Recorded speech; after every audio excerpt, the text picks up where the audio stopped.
Squires. I'll get you next time, Tony. Hello, just a quick announcement for safety. My performance tonight does contain some flashing images. There's no strobe lighting, which at one point might whip my cock out. Or not. No, it's good to see some people here. I'm guessing everyone else at home is at home afraid of coronavirus. Anyone here afraid of catching coronavirus? Anyone? One person. I'm not. And I'm not afraid of it for one very good reason, which is the fact that I was born in Stevenage.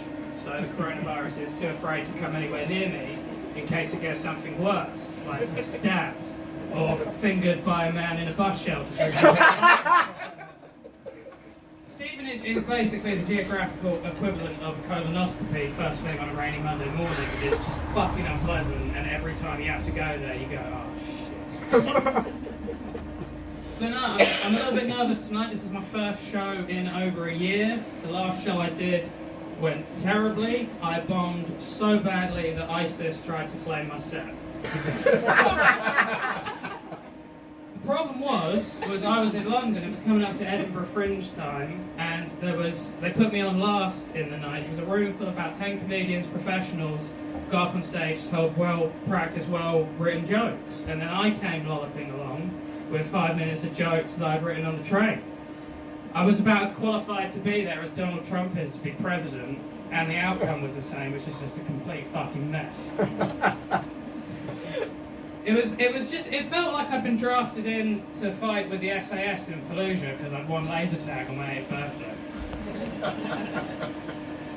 And then the worst part was I got off stage, I went up to the bar to get a drink, and the woman who ran the place, who I'd been giving money to all night, just went, "Oh, if it's any consolation, I thought you were very funny." Which is a bit like when your mum tells you you're handsome. It's nice to hear when you're having a bad day, but it means fuck all. Let's be honest. But so I've taken some time away from comedy, trying to get a bit better. I've been doing a lot of research on how to cope with bombing, how to handle bombing, how to get better at dealing with it. Unfortunately, it's been a year. I'm no better off, and I must have googled the word bombing so many times that my Alexa thinks I'm part of a terrorist network, and when I go on holiday I'm no longer allowed to fly. But you have to be careful if you've got an Alexa what you say to it, because a lot of people are scared to have an Alexa in their house, just in case, because apparently they can listen into what you're saying, even when you're not using it. But that doesn't bother me, because after having lived with my partner for 2 years, and having been with her for almost 6 years, I just think it's nice to have a woman listen to you for a change. No, but I do. I lived with my girlfriend 6 years. We moved house, which was stressful, because she started asking me all kinds of questions that I didn't have the answer to. For example, first thing she wanted to buy was a mattress for the bedroom, and she says, "What kind of mattress do you want?" Now, me being a man just assumed all mattresses were the same. And she goes, "No, first of all, what mattress do you have at the minute? Is it a hard mattress, soft mattress, memory foam mattress, orthopedic mattress?" I had to stop her and say, "Look, love, I'm a 23-year-old male that lives alone. The only thing I know my mattress is a health hazard." But no, we got the mattress. We've been living together ever since. It's quite nice because it's changed my outlook on the world living with a female for the first time. For example, I realised that a lot of the countries where men are allowed to have multiple wives are also the countries where women don't really get a say in things. And like you, I used to think that's because they were backwards, ignorant, a little bit uneducated. Actually now, I think it's because they're forward thinkers. Because can you imagine, if you have 7 wives, can you imagine being wrong, as a man, being wrong in 7 different made-up arguments at once? I struggle with one, and that is because I'm told I'm a man and I can't multitask, which I thought was ridiculous. I tried to say my piece, but I was driving and almost crashed. But she's changed a lot as well. She used to be quite a party animal. She's calmed it down a little bit, which is nice, because she's a pain when she drinks, because she's one of those people that thinks she can handle her alcohol, but really she can't. She's got what I like to call the Oscar Pistorius drinking style, which is if I give her 2 shots, you'll find her crawling along the bathroom floor begging for help.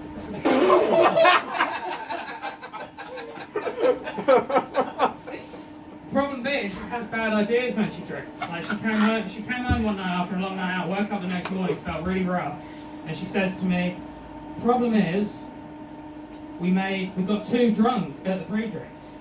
Because what we did was we made fishbowl cocktails, but we didn't have any of the ingredients, so we just replaced all the ones we didn't have with vodka, which is a stupid idea and wouldn't fly with any other cooking ever.